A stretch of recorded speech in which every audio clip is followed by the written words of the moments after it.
అందరికీ నమస్తే మిత్రులారా.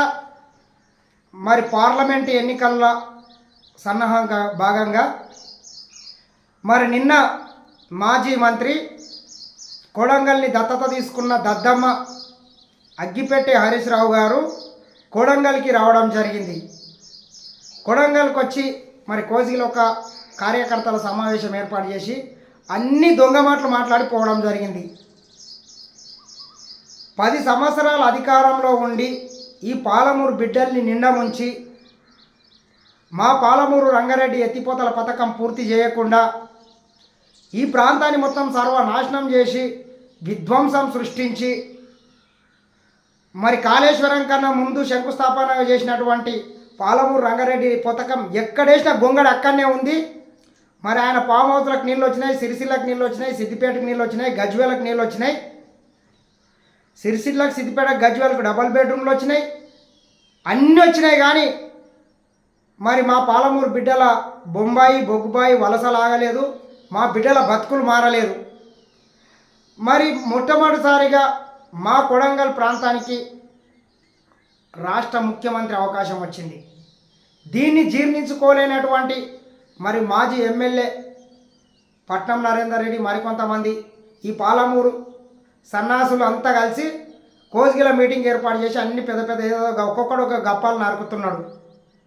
సిగ్గు శరం ఉండి మీరే చక్కగా పనిచేసి ఉంటే ఈరోజు పాలమూరులో మీకు ఈ పరిస్థితి వచ్చేది కాదు. 14-12 సీట్లు కాంగ్రెస్ పార్టీ గెలిచింది. దీన్ని బట్టే మీరు ఏం వీకలేరు, మీలాంటి సన్నాసులు మాకు అవసరం లేదు అని మంత్రుల్ని సైతం ఓడగొట్టి ఇండ్లలో కూర్చుని పెట్టిన పాలమూరు బిడ్డలు.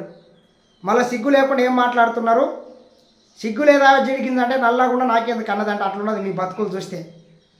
మీ బతుకులు జడ 5 ఏళ్ళు కేసీఆర్ బూట్లు నాకి, వాళ్ళ సంఖ నాకి, వాళ్ళ దొడ్ల కుక్కల్లాగా ఉండి వాళ్ళు ఎంతేస్తే అంత తిని మొరుక్కుంటా మన పాలమూరుకు రావాల్సినవి తీసుకురాకుండా వాళ్ళ బూట్లు నాక్కుంటా వాళ్ళ కూడిగం చేసుకుంటా కల్వకుంట్ల కుటుంబంలో బానిసలుగా బతుకుకుంటా మీ జేబులు నింపుకున్నారు. మా బిడ్డల భూములు గుంజి మా మీద అక్రమ కేసులు పెట్టి ఈ పాలమూరు బిడ్డల్ని బర్రె జనిగల్లాక్క చీల్చుక తిన్నటువంటి దొంగలు మీరు. మళ్ళీ ఈరోజు పాలమూరు బిడ్డల గురించి మాట్లాడతారు సిగ్గు లేకుండా. ఒక మాజీ మంత్రి చెప్తున్నాడు సిగ్గు లేకుండా. ఆయన గారంట నిన్న పాలమూరు నుండి కొడంగల్ వస్తున్నాడంట. కొడంగల్ వస్తుంటే రైతులు చేనులను ఎండిపోతే వడ్డీ అడ్డం వచ్చితే ఇంత కరువు వచ్చింది, మరి నేనేం చేస్తా అన్నాడంట.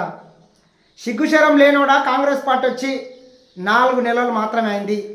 మరి 4 నెలల చేనులు ఎండిపోతుంది అంటే దానికి కారణం ఎవడరా? మీరు కదా. రాంగ ఉత్సవసి రానుంటి చేనులు పారుతున్నాయి మంచిగా. అదే పాలమూరు రంగారెడ్డి పథకం పూర్తి చేసి పాలమూరు బిడ్డలకు నీళ్ళు ఇచ్చింటే నీవు ఈరోజు రైతులకు ఆ పరిస్థితి వచ్చేదా? మీరు ఆలోచన చేయండి. ఏ సన్నాసి ఉన్నాడో అదే పాలమూరు రంగారెడ్డి ఎత్తిపోతల పూర్తి చేసింటే రైతులకు ఆ గోస పట్టేదా? ఒక్కొక్కడొకడు మాట్లాడుతున్నాడు. ఎంతసేపు పేదల భూములు గుంజి రియల్ ఎస్టేట్ చేసి దందాలు చేసి నీ తమ్ముడు సెటిల్మెంట్లు చేసుకోం, ఇటువంటి లంగా పనులు చేసిన కానీ పాలమూరు బిడ్డల గురించి మీరు ఏ రోజు మాట్లాడలేదు. మళ్ళీ హరీష్ రావు చెప్తున్నాడు కొడంగల్లోనంట జర్నలిస్టుల మీద మరికొంత మీద ప్రతిపక్షాల మీద అక్రమ కేసులు జైలు ఏదేదో అంటున్నాడు. సిగ్గుశరం లేనోడా? కొడంగల్ మాజీ ఎమ్మెల్యే పట్నం నరేందర్ రెడ్డి కూడా చెప్తున్నా, నీలాంటి రౌడీజం, నీలాంటి గుండాయిజం, నీలాంటి లంగ పనులు కొడంగల్లో ఏ ఎమ్మెల్యే చేయలేదు ఇప్పటి వరకు. ఈ 60-70 సంవత్సరాలల్లో నీ అన్ని లంగ పనులు, నీ అన్ని అక్రమ కేసులు, నీ అన్ని దాడులు ఏ ఎమ్మెల్యే చేయలేదు. అంత లంగావు నీవు. మళ్ళా కేసుల గురించి మాట్లాడతావు. కాంగ్రెస్ పార్టీ అధికారంలోకి వచ్చి 4 నెలలు అయింది మిత్రులారా. కోసిగిలో కానీ, కొడంగల్లో కానీ, దౌలతాబాద్లో కానీ, మద్దూరులో కానీ, బొమ్రస్పేటలో కానీ ఒక్క కేసు అన్న ప్రతిపక్ష నాయకుల మీద ఒక్కరినైనా జైలుకు పంపించిండ్రా? ఏ జర్నలిస్ట్ మీద కేసు అయిందిరా? ఎందుకు లంగా మాటలు మాట్లాడుతున్నావు? 5 ఏళ్ళు నువ్వు ఎమ్మెల్యేగా ఉండి ఎన్ని అరాచకాలు చేసినావు? మా మీద అక్రమ కేసు పెట్టి జైలుకు తరలించినావు, మర్డర్ ప్లాన్ చేపించినావు, 10-15 కేసులు పెట్టినావు. సిగ్గులేనోడా?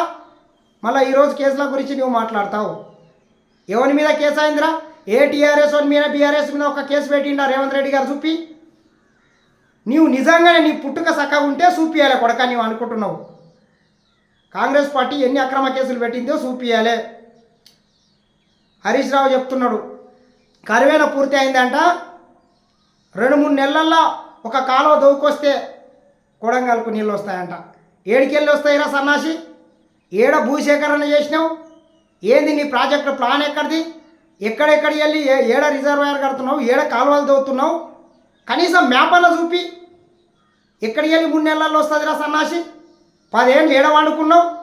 తాగి ఫామ్ హౌస్లో తాగి ఫామ్ హౌస్లో వండుకొని ఈరోజు వచ్చి మళ్ళీ ఒకసారి పార్లమెంట్ ఎన్నికలు వచ్చినాయని మళ్ళీ ఇది వచ్చి డ్రామాలు వేస్తున్నావు.